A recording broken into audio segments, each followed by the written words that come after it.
మానవ సమాజం స్త్రీలకు సదా సర్వదా క్లేశాన్ని, అన్యాయాన్ని, అవమానాన్ని మిగిల్చింది.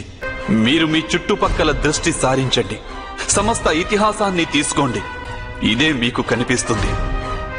పురుషులకున్న ఈర్ష్య, లాలస, అహంకారం, భయం, పురుషుల దుష్ట స్వభావం యొక్క పరిణామాన్ని స్త్రీలే అనుభవిస్తుంటారు. యుద్ధం పురుషులు చేస్తారు, కానీ పరాజితులైన వారి స్త్రీలు మాత్రం బలాత్కారానికి గురి అవుతుంటారు. పురుషుడు మధువు ద్యూతమంటూ తన సంపదను కోల్పోతాడు.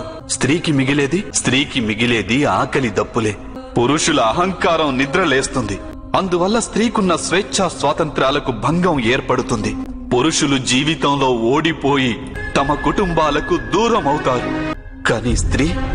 కానీ స్త్రీ ముక్కుపచ్చలారని తన శిశువుల కడుపు నింపటం కోసం సతమతమవుతూ ఉంటుంది.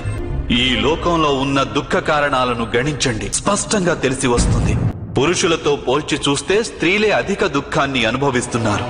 ఎందుకు ఈ విధమైన సమాజాన్ని నిర్మించుకున్నాం మనం? ఇక్కడ మానవ జాతిలోని సగభాగం రెండవ సగభాగాన్ని నిరంతరం అణిచివేస్తూ ఉంటుంది. అలా అణిచివేతకు గురైన స్త్రీయే మనిషి యొక్క సమగ్ర భవిష్యత్తుకు జన్మనిస్తుందా? సృష్టినే చూడండి.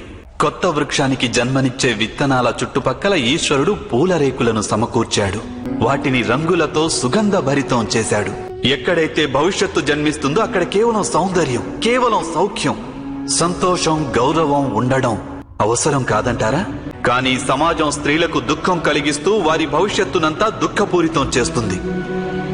అవమానం, క్లేశం, బాధ, వీటికి గురైన స్త్రీలెవరైనా ఆరోగ్యంగా సుఖంగా ఉన్న సంతానానికి ఏ విధంగా జన్మను ఇవ్వగలుగుతారు? అంటే